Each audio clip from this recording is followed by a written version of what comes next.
Welcome to CaCo Talks, the weekly podcast where conversations about life, hot topics, mental health, and more take center stage. We are your hosts, Catelyn and Courtney Geiger. Together, we explore thought-provoking discussions with an ambient vibe that inspires open and honest dialogue. So sit back, relax, and join us for some insightful conversation that will leave you feeling informed and inspired. Welcome back to another episode of CaCo Talks. We are happy to be with you on this lovely Friday. Today we are talking about filming and or recording during private conversations and or I guess like arguments. So we recently watched a video of I guess like an ex-married couple.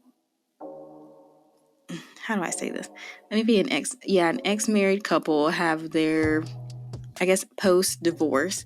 They, one or the other, or maybe both, I don't know, we'll see, has released a recording of the other that is not in the greatest of light. So we kind of got into, I guess, like a little bit of a debate about whether or not you should be able to record during, or should you record during an argument or without consent, I guess, if you will. So that's what we're going to talk about today. Courtney, you have anything to add? I think we should just add that they are a YouTube couple, so they are a public. Yeah, I guess. Yeah, they're very public. Yeah, they're very public, that's so true. That's why that also I think heightens tension because they already have this relationship with the camera, which is like they record themselves all the time. So yeah, fair enough. I guess that is important to add that they are already social media, I guess, like influencers, if you will. So that you're not just like a regular couple that doesn't share their lives. They share their lives. Yeah, and also they're pretty well known, I would say. So it's like all eyes on the situation now, which we know everybody on the internet loves drama. So here we are. Yeah, absolutely. So this is what kind of sparked that. Do you think we should give them like a little background to the video? Just a little in case they don't know. Okay, so like I said, they're a married couple. The ex-husband released a video basically not putting the wife in a great light. I didn't think it was really like, I didn't think he like slandered her or anything like that. I personally didn't think so, but it definitely was not depicting her in the best light, right? However, I will say the caveat is they are going through divorce, right? Because it did not work out. And divorce will show you the reality of some people, right? So I think that's kind of like what maybe he saw in that. And that doesn't mean that she's a bad person or anything like that. But like I said, I guess they were having some marital issues and he pretty much picked up a camera and was recording her behave other than what she appears on social media. Now, we do not know that as her norm as the public, but maybe he does, so who knows. But anyways, you can definitely tell that the video was unconsensual.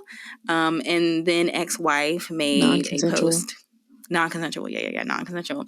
And then the ex-wife, made a post on social media saying that, like he didn't depict her, how basically slander. And she's gonna release a video, so I guess we'll see.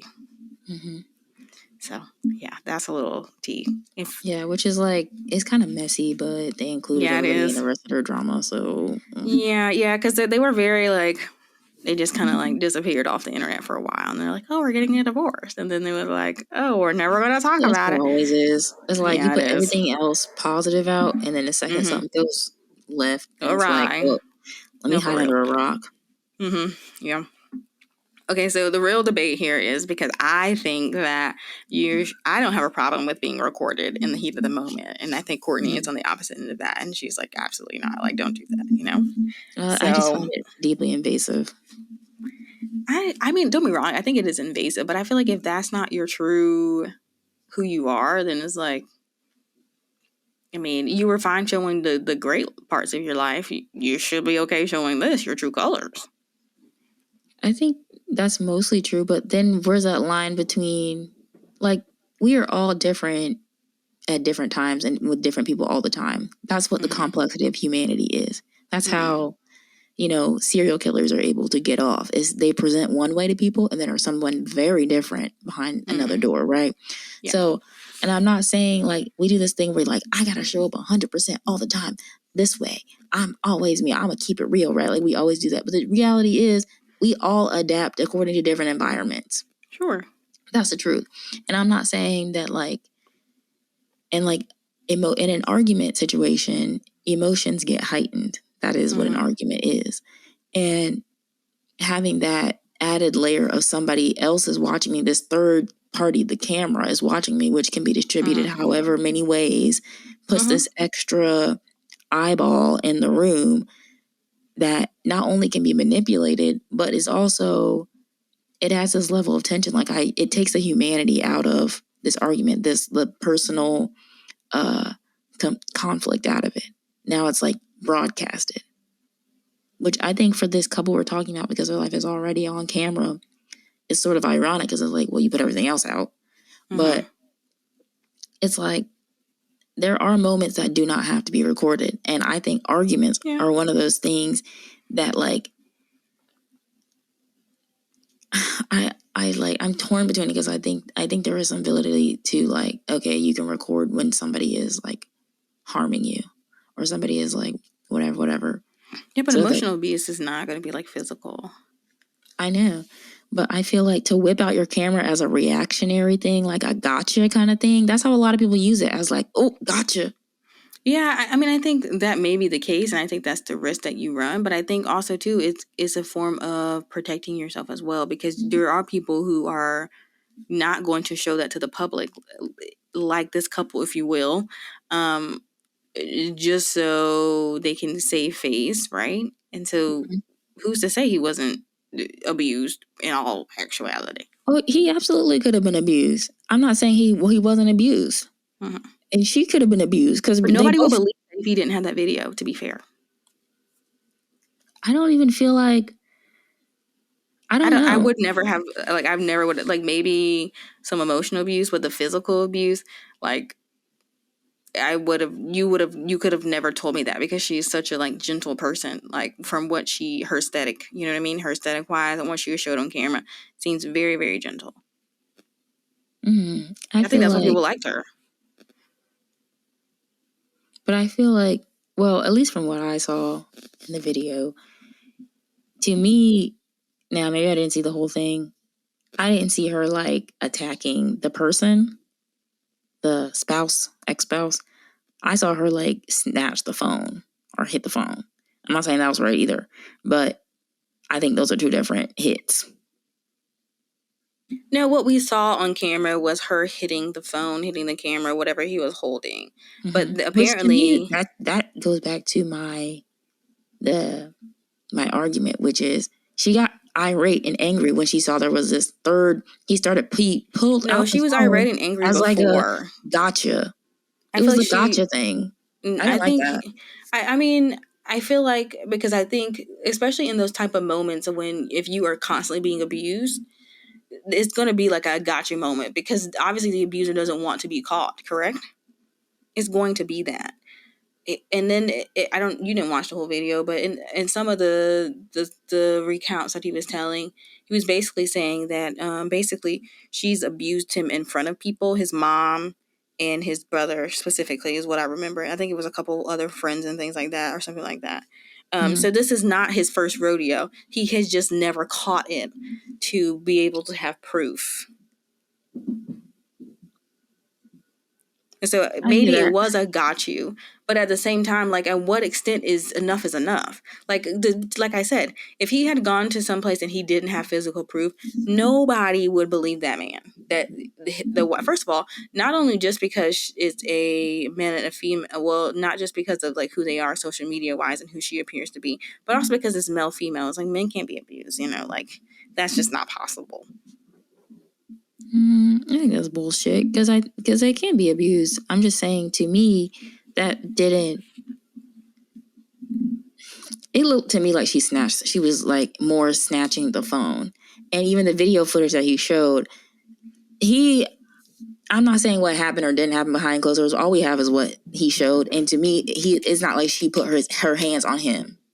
she snatched the phone. Yeah, we didn't see that, but I mean, my thing is like, and she snatched her baby away from his mother, which, and I'm not saying that that's right either, but it's like, in the heat of a moment, I can see emotions getting enraged. Yeah, but that's what I'm saying. Like, why do you have to get that irate? Like, that's what I'm confused about. But we also don't know. We don't know what he said to her. We don't know what she said to him. And you don't know how people get triggered and get inflamed. We don't know. All we know is when he snatched out the phone and was like, gotcha. That's what I'm saying, do the work, because it's like, that's not necessary, especially in front of your children. Like, because your children, and I think that's the sad part about like divorce for kids, is how they see their parents turn out. It's not necessarily the actual divorce. It's how their parents treat each other and how they treat the kids in the midst of that. And then how they make their kids basically, put them in a competition to play against parents.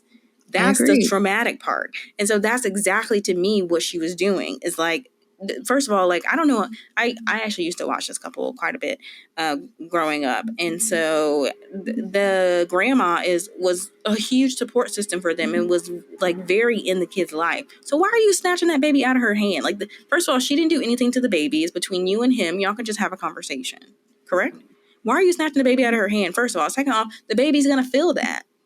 Your hostility. So that is not making sense to me. The baby. I don't. And the camera too. You were fine putting your life on camera for everything else. I don't think she should have snatched the baby.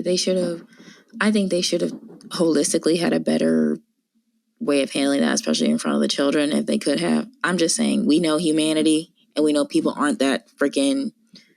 In the heat of a moment, all therapy speak tends to go out of the window. Okay.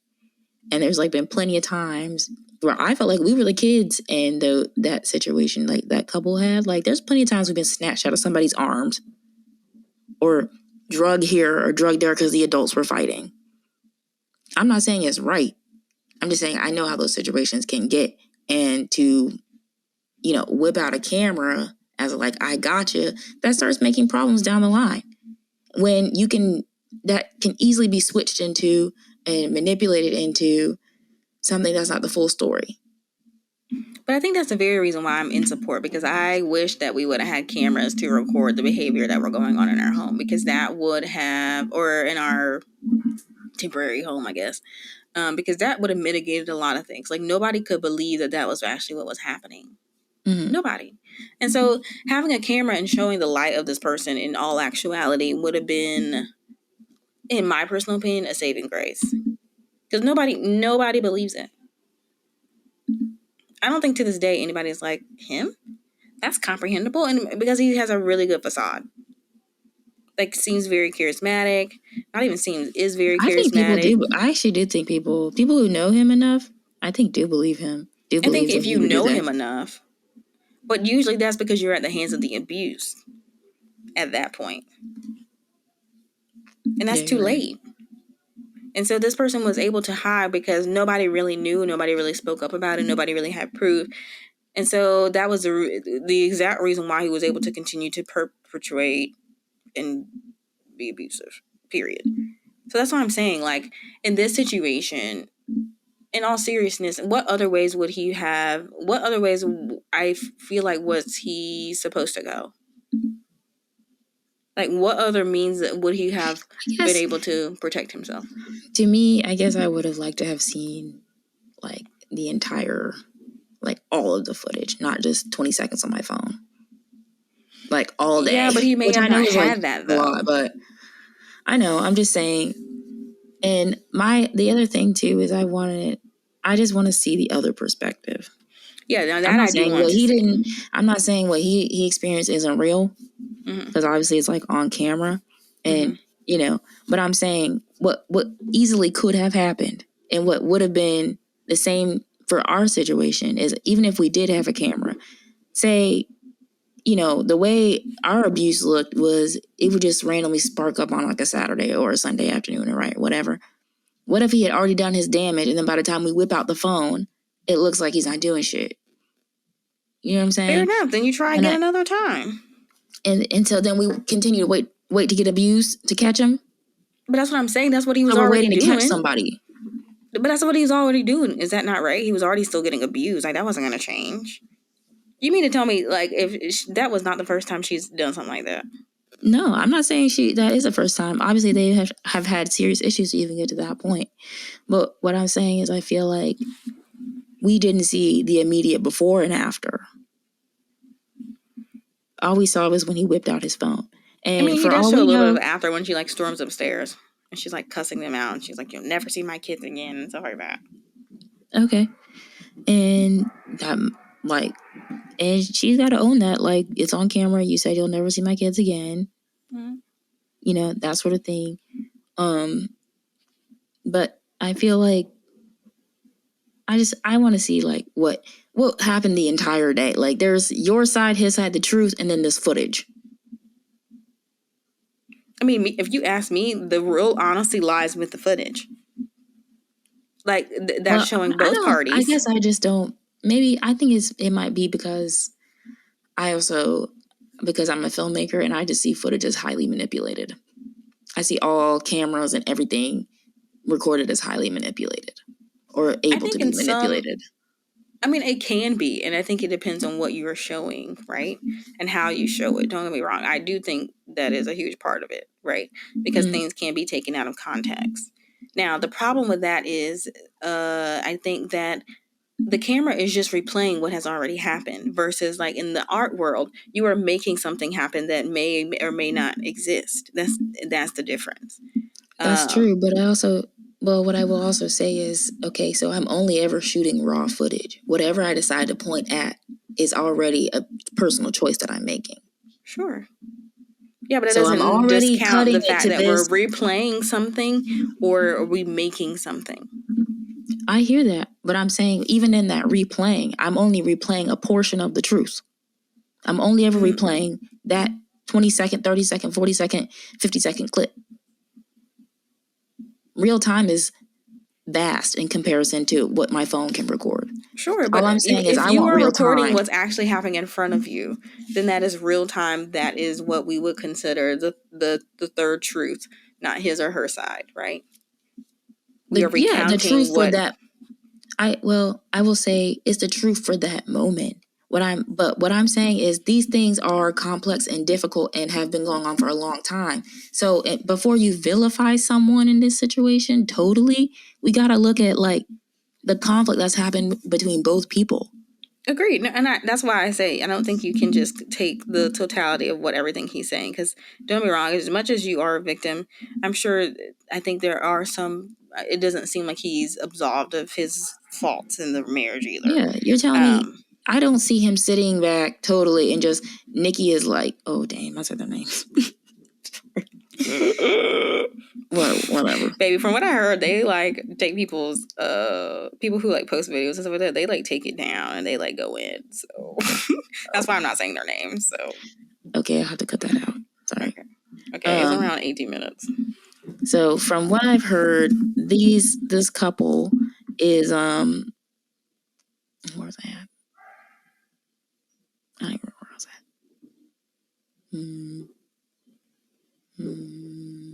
Oh, I can't see. Personally, I cannot see the person in this couple sitting by idly while the other spouse is, like, just beating up on them. Like, there's some level of accountability I felt like this person needed to take. Some level. I agree with that. But here's the thing, though, because I think that there's a difference in structure and raising as well. If you don't know how to handle said things like that, then I think you would not necessarily be privy to that knowledge. You're just like, why are you doing this to me? Like, I'm not understanding. Like, you know what I mean? So I think that can play into it. And from what I've heard, Miss Ma'am has had a very, very traumatic upbringing. And so I think that's kind of why from what the video said, he kind of, like, played a lot of things off because he was like, oh, this may be just like this may be just trauma, you know? And so, and I think from what it sounds like, I think, so let me backtrack a little bit. I think they both went into the marriage thinking something different from what they got. So I think they both went into the marriage with ulterior motives. And to be fair, who doesn't? Most people are not just marrying. I hope not just marrying for love these days. Or marriage at all. Honestly, don't do it. Watch our video on marriage, please. Thank you. I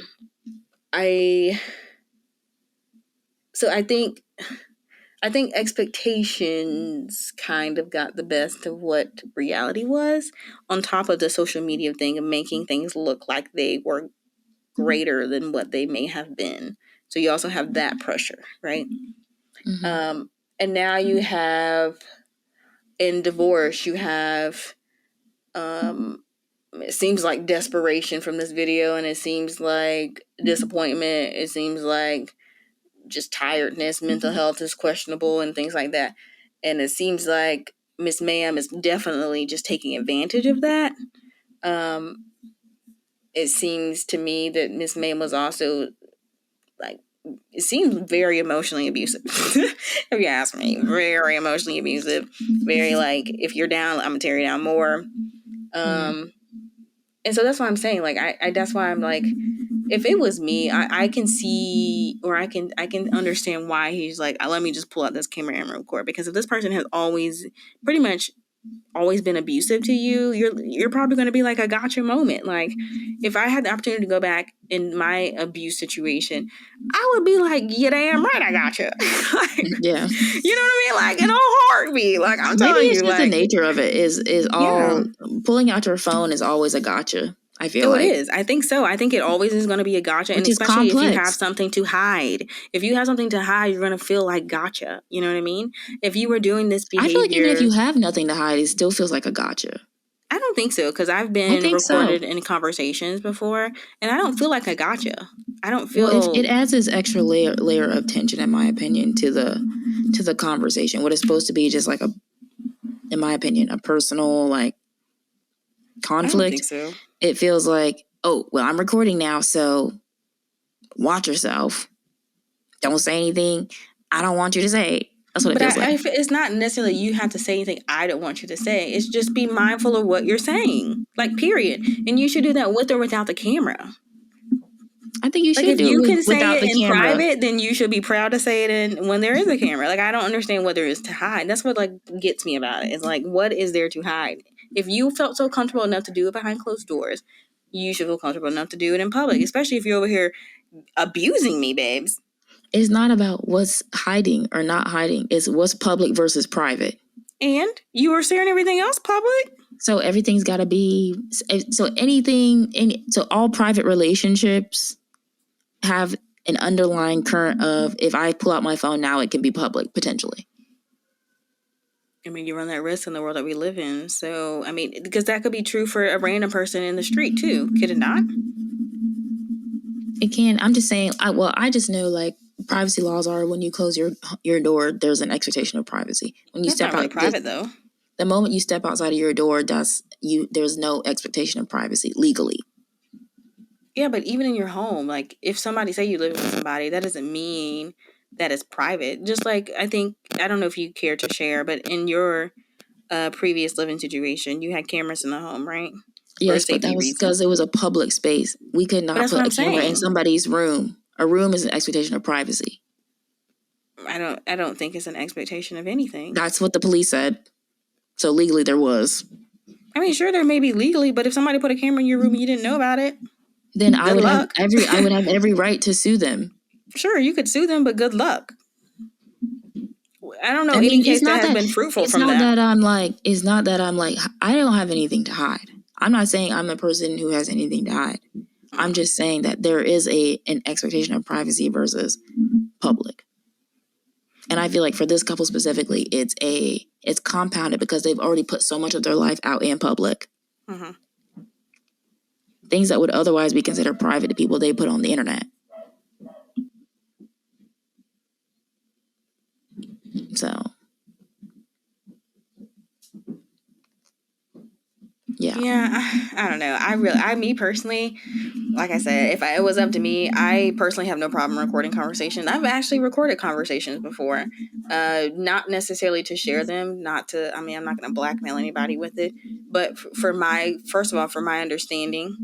And but the thing is, we don't always know that about people. And especially when you get to a divorce situation, like maybe you wouldn't blackmail people, but that could be easily just as used to tarnish this other person's name, to keep them from business opportunities, to keep them from XYZ, right? Like all of these things can be used just as much as it's used to like absolve someone of their, or to prove something. It can be used to tarnish somebody else. Oh no, I agree with that, and I think that's That's first like the of all, risk you run. unfortunately, that is the nature of the game, and that is why I say that is why I'm very big on be mindful of what you're saying. Then, because you already know the world that we live in, so you need to be mindful. So you should be talking like a camera is always on. Period. Because even when you're not aware that the camera is on, camera could be on. It could be a stranger in the street recording you doing something. You should just be mindful. I just think that makes it very, maybe it's upsetting because it's like living in a surveillance state. It's like your neighbors are suddenly the, everybody is, what do they call that? Everybody is, I forget what that word is. It's a common word. It's like everybody is a watch, is an eye. Like Handmaid's Tale, you know, like everybody can report everybody. So you gotta like be on all the time. That's what it feels. I guess that's what it feels like. I mean, that's what it is, though. I guess that's what it is. And then like, okay, so you get as intimate as you do in a relationship with somebody, like your partner, right? So it's like I'm even in the most intimate relationship I can possibly build, I'm still sleeping with one eye open. I don't feel like you need to sleep with one eye open. I feel like you need to be mindful of what recording. You're saying. So somebody's watching. But you should be mindful of what you're saying then. Like, I'm like, why is that not in a solution? That is the first solution. I'm not saying like, don't be mindful of what you're saying. But what I'm saying is someone can take anything out of context. Sure, that's but also true.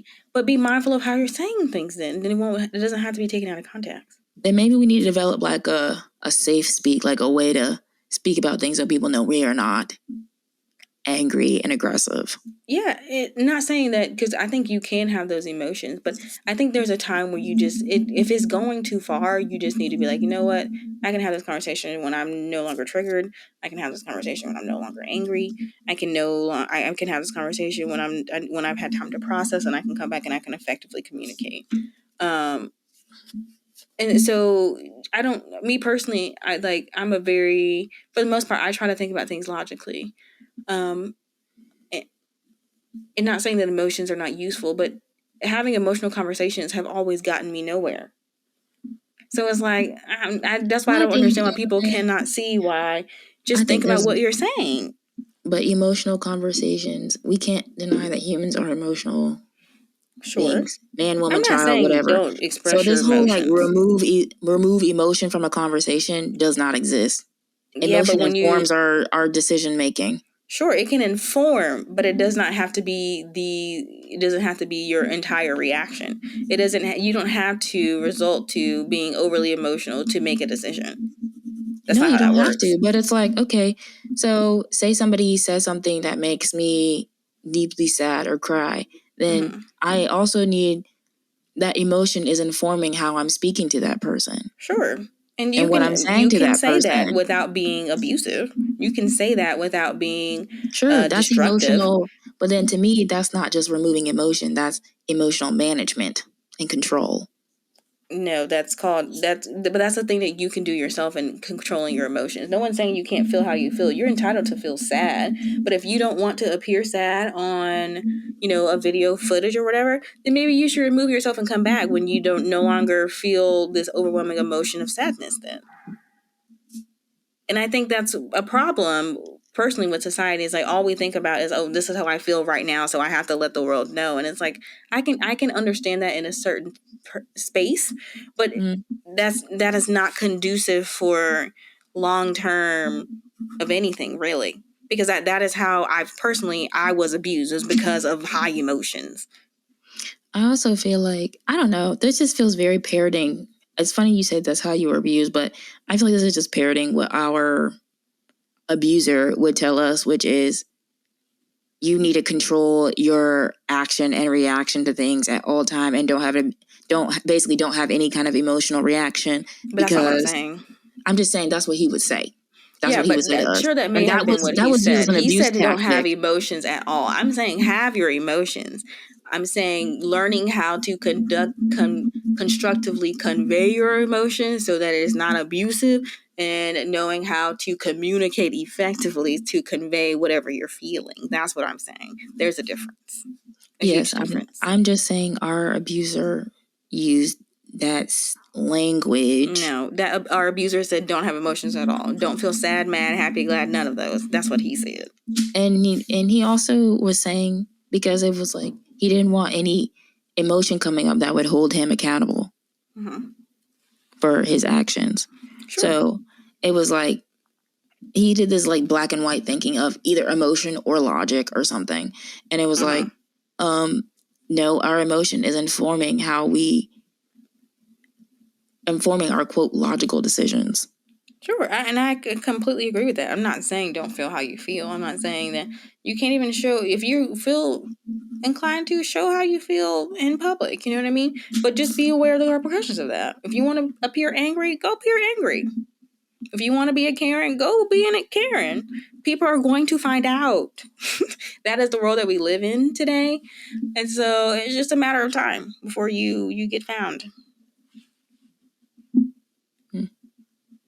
So my way of thinking about that is to not necessarily cut off emotions, because I don't think that's healthy. I think learning how to effectively communicate, and I think learning when and how you want to show your emotions in certain spaces, period.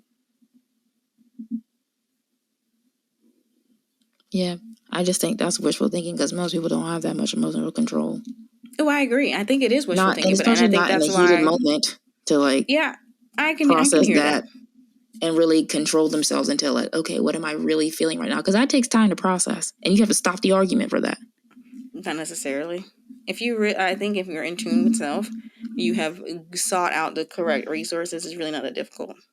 I mean, me and you just had an argument just now.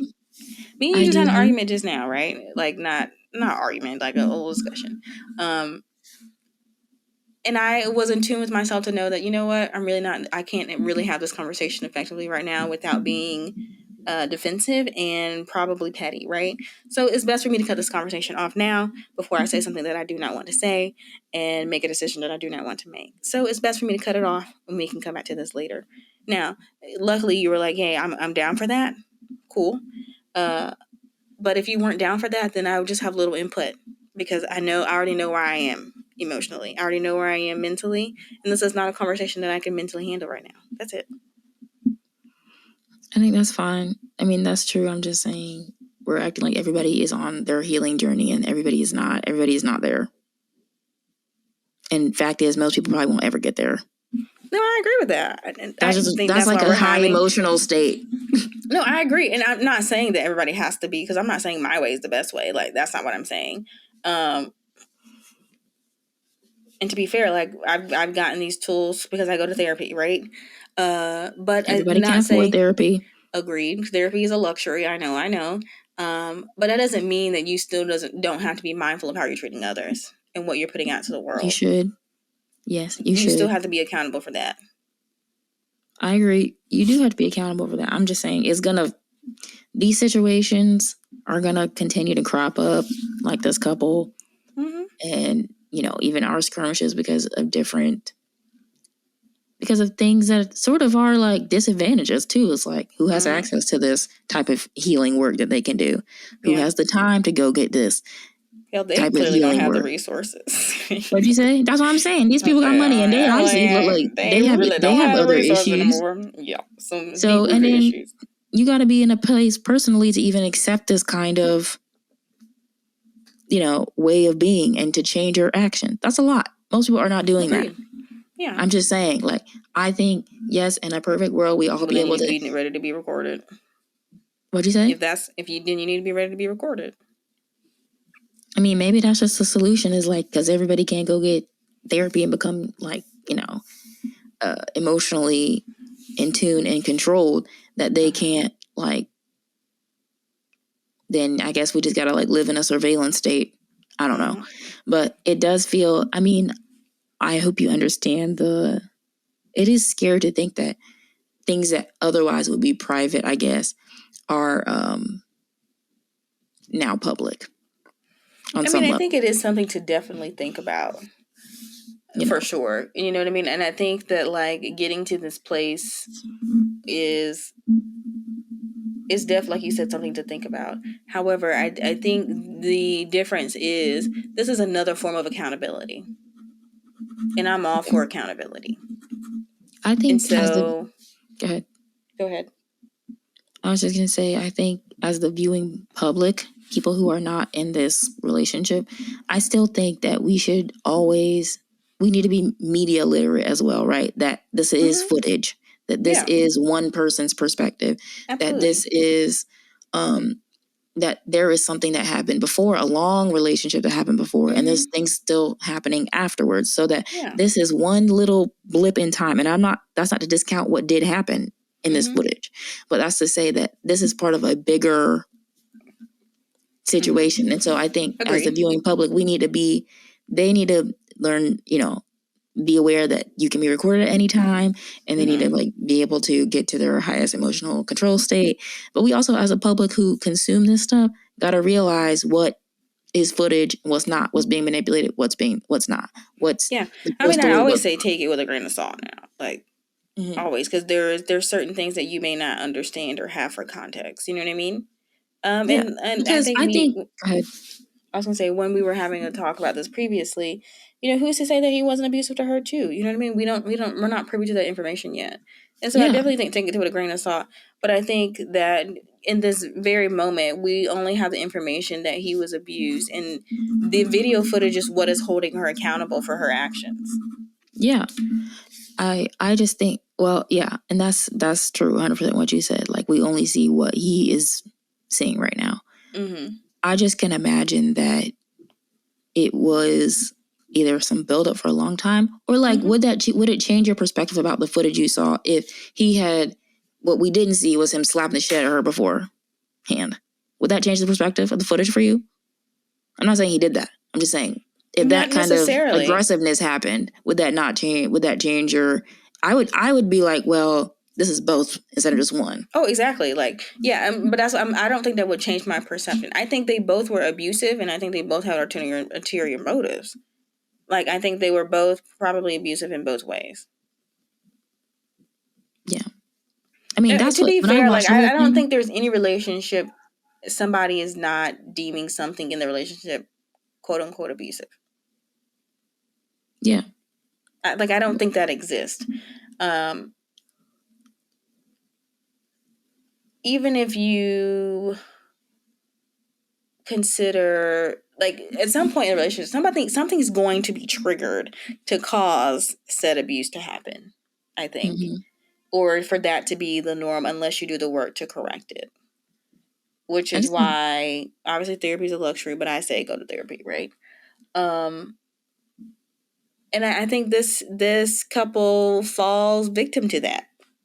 I don't really think they did the work to either, maybe one or the other, I don't know, to do the introspective work before probably marrying and or even having children, because I'm sure that's traumatizing for the kids too.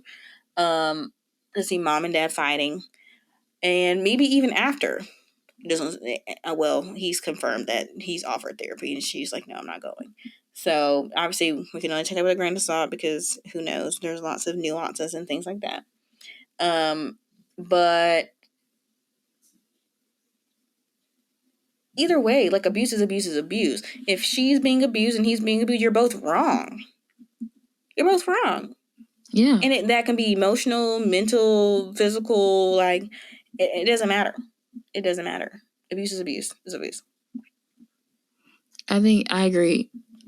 That is all wrong. Like, if they're both abusing each other, then they're both wrong, right? I'm just saying, if you only took that one person's footage, if you only saw that, you would think that it's only one-sided. I mean, maybe, yeah. But here's the thing, though.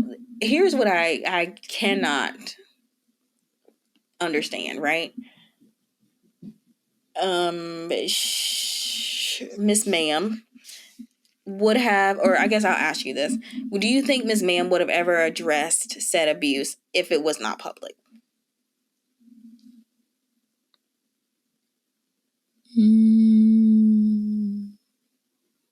Well, I'm going to preface by saying I was not a big follower of them, so I don't know this person's personality in depth. True. But I do feel like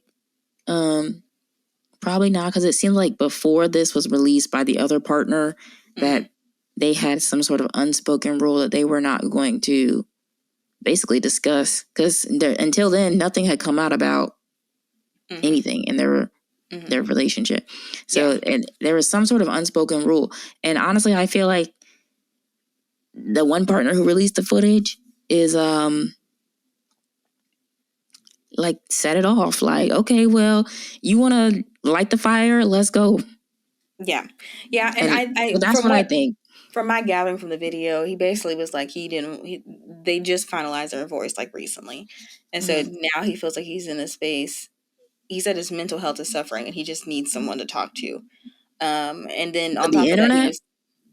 Well, I think because of the. Apparently, basically, she like pretty much like cut off his friend, not cut him off from him, but like was selling a narrative to all of the friends that they had so that they would not be friends with him, kind of thing. So he was basically being isolated. And so he said she even did it with his parents and stuff like that.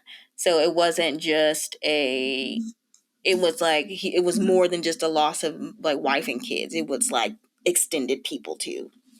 And so I do wonder, and this is why, like, I don't want to just make it seem like I'm defending someone who's like an abuser, because it seems like to me, I just feel like when this person says you're selling a narrative, everybody has a narrative. You sold a narrative. You got on the internet and sold a narrative. What if this person, what you consider speaking the truth via this video, what if this person was just speaking the truth to these people and they decided they didn't want to be around you? Like that's fair game. You know what I'm saying? I agree. We'll continue. But I did think that doesn't take away from isolating. Like, because that is a form of abuse too. And so that's why I'm saying we need both sides, because both sides can clear it up. More than likely clear that up. So that's why I'm saying, like, in his video, he said, like, this is not Bible. You know what I'm saying? Like, this is how he feels, and he's entitled to feel how he feels. And to be honest, he came from a very emotional space, I think, making the video, which is why I think, personally speaking, that would have been something to gather your thoughts. I think come back in a non-emotional space. You know what I mean? This is one of those examples. But I do think that, like, we cannot take away from isolating be a form of abuse, because you're basically making this person, you're setting them up for you to abuse. That's the whole premise. True. So, the isolation is a real form of abuse. I guess when I always assume somebody is isolated due to abuse, it's always they're keeping them like physically, and they're keeping all connection points away from that person. And I'm not saying that that didn't happen, because like I said, I don't know the full truth. We don't have the full truth. But to me, it sounds like if they already separated and you still can pick up the phone and go to whoever extended this was before separation. This is before separation. This was before separation. He like starts in like chronological order, and he was saying like it was pretty much like slowly but surely he was like she was telling false narratives of things, that she was basically just telling them false narrative of things when things would happen in their relationship that would cause them not want to be friends anymore. Okay, see, I was thinking. So this is not just after marriage. I think some people even after marriage. I was like, after marriage, like, if you're separated, like.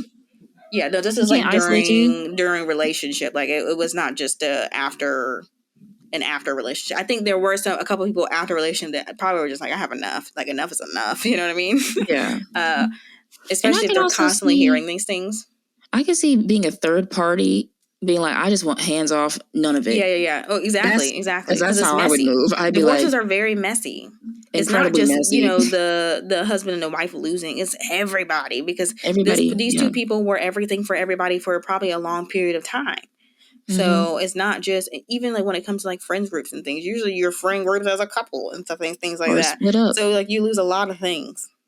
Yeah, you do. You do lose access to people, and a lot of times some people only have friends because of this partner that they're with. So like, I can imagine if your partner leaves and they had all the friends to begin with, the other people are probably just going to leave, and that could be isolating. Yeah. Yeah. That's why I want to know the full story. I just want to know everything. I don't want to, because I'm like, I hear what you're saying on this video, but I realize that this is a video from your perspective explaining. The thing is, if I hear everything, I don't think it would change anything. I think I would still be like, you're both wrong. Full context. I'm not saying I've never met a complete divorce unless it was like infidelity or something like that. And unless like, you're just completely absolved of all fault, unless it's like, like I said, infidelity. But other than that, it's like everybody plays their part. Like, exactly. That's why I'm like, that's why the video sort of, in my opinion, infuriated me, because I just saw our abusive parent going on the internet doing some crap like this when we know what is actually happening. And I would be okay with that. I'd be like, okay. And that's why I wish I had proof to prove you wrong. See what I'm saying? Yeah, and that requires more of the full story than just what this one angle the footage is. is definitely necessary. Recording should footage from both sides. Agreed. I hope she comes with receipts. She better come with receipts, or I'm just gonna be like, I was gonna say, it just felt like to me the person was just like, this is my perspective. This person's like wrong, and I was like, okay, if he took even a shred of accountability in that video from what I saw, I would have been more like understanding. You don't think he held himself accountable? It didn't feel like it to me. It was like, this is what so-and-so did to me. I was just trying to be a good little husband. And I was like, I know you were going back and like, you cannot tell me they were not going back and forth. I mean, if you read their text messages, it corroborates his demeanor. If you ask me, like, he seems like a very like non-confrontational type of guy, which, let's be fair, like, no, I hate to make this about race, but a lot of caucus people are like very non-confrontational, like very fearful of confrontation. You know what I mean? Not always. So, the ones I've met, definitely scared. Definitely scared. I guess some of the ones I met seems very scared, but some of the other ones, they feel like they can say or do whatever they want. Maybe that's just to me and my personality, because I also have a non-confrontational personality. What do you say? Yeah, I think it might be white privilege, but a lot of them will use. To me, Jamie was almost on some white woman tears. That's what I almost felt from the video. Really? And I feel like that's what. Though. Oh damn! I said the name again. Oh, you about to get us blocked. To me, the partner was on some white woman tears, which to me, that's where you can say whatever you want. I think white men do that stuff too, of like, I'm being attacked by a black person, therefore my story holds more weight because the big bad black person is mean to me. That's what it felt like to me.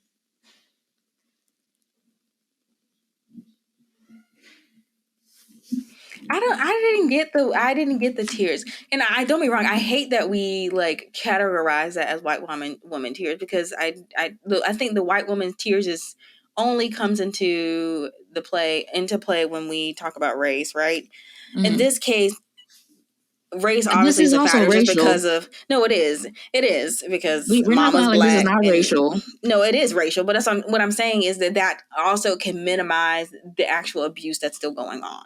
You know what I mean? It can, because it makes the viewer more skeptical. Like, okay, are you just like, what is, you gotta, there's a lot of things they got in play here due to the nature of their relationship. Yeah. And their relationship has a lot of little nuances. I mean, even if you don't want to talk about race, even just the different dynamic in how they were raised, even the different environments of how they're raised. He was raised in the country they live in, and she was raised in an African country. So big difference of raising, you know what I'm saying? And cultural differences and different things of that nature. And so that also is a factor in, but that still doesn't take away from being abusive. That's why I'm like, that's what I can't get my head around. It's like, I understand like these things are very, they're very complicated, and there's a lot of little nuances that go into things. That's why I couldn't just take his word, because I was like, this is complicated. I agree. We need both sides now. Don't be wrong. And like I said, she has to come with receipts, or I'm going to just be like, please don't even waste my time. If she just comes and she's just talking, I really don't want to hear any talking. I need to see receipts. Even with him, he was talking. I hear what you're saying. I need to see receipts. Okay, text messages, videos, all of these things. I need to see it. You know what I mean? And I think too, another thing is, the only reason why I wouldn't say that he didn't give accountability is because I have nothing to corroborate whether or not he gave it or not, which would be her point of view. Because right now we're only hearing one side and we've only ever heard one side about what's been going on. So this is all just like fresh knowledge. Obviously you can't take it for gold because, you know, somebody's memory and recollection of things can be very skewed, you know, which is why, you know, footage comes into play and would be useful, and which is why you should have receipts. But I can't say he didn't take accountability because we have nothing to corroborate his accountability or not. Nothing. We have literally nothing. She's never once been like, I'm abusive. I think you can take self-accountability and say, well, this is also, I would believe it more if this person said, I recognize that despite all of this going on, I too was also participating in, like, that's even holding yourself accountable versus just, oh, well, conflicting, you know, whatever. Like, there's been plenty of times where I was like, well, so-and-so did so-and-so this to me. And then I changed my perspective on it and say, you know what, but what was I also doing to make so-and-so behave that way? And I can recognize and say, you know what, I didn't treat this person the way I could have or maybe should have. And that's probably why they also... I can see that. Yeah, he definitely didn't give like, that he could have done that, and he didn't do that, which made me raise an eyebrow even further. But the video made me say, well, what are you hiding? Agreed. I will. Yeah, I do think there are little secrets on his end too.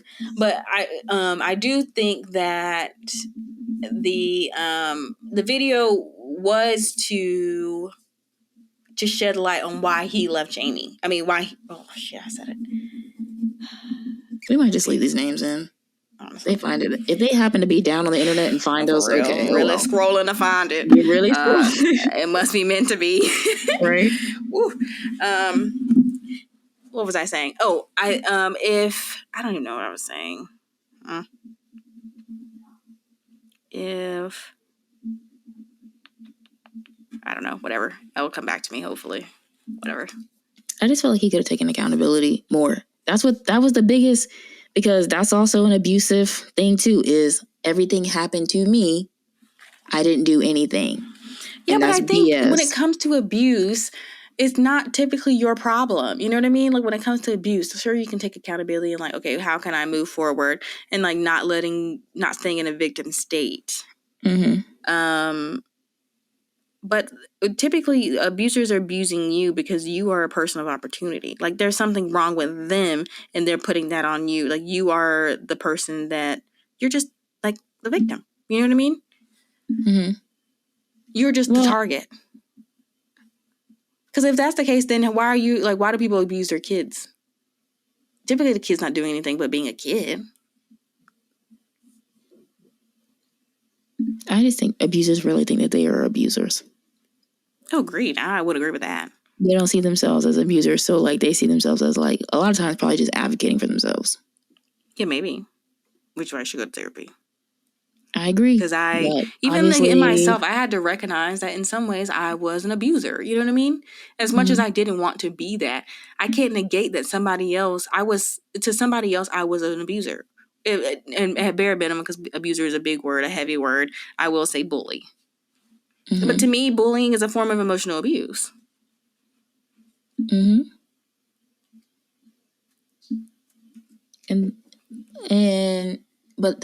But to me, that's like taking accountability and saying, I know what my behavior was. And so that's also probably why, because also part of your narrative is, well, why was everybody else treating me like this? And it's like, well, what was I doing to everybody else to make them also behave XYZ way? You know, and I didn't feel that totally from the person who posted the video. I felt it was very much, and they do it under the guise of this, like, oh, I'm just sharing my side. And like, that is your side, but you are part of somebody else's side. Agreed. Please at least recognize that. I do agree with that. You have to take accountability, because just because you appear as a victim on your side doesn't mean that you are not the victim either on theirs. And that's what made me raise an eyebrow, because besides the footage, it made me raise an eyebrow because that in combination with the got you makes it like you're evading accountability. That's what, to me, I feel like I need to see both sides so I can hold both of them accountable too. But what I was going to say earlier is, to be fair, he did name the video why I, left this person. And so I don't know. Maybe in the future he'll talk about some other things. Who knows? I don't know. I just want to hear Nick. I just want to hear the Miss Ma'am side. Yeah. Because I think that would clear up a lot of things, especially if she comes correct. I hope she comes correct. Thanks for listening to part 1 of our discussion on recording arguments. Make sure to tune in next week to hear part 2 of what we had to say. Bye, everybody.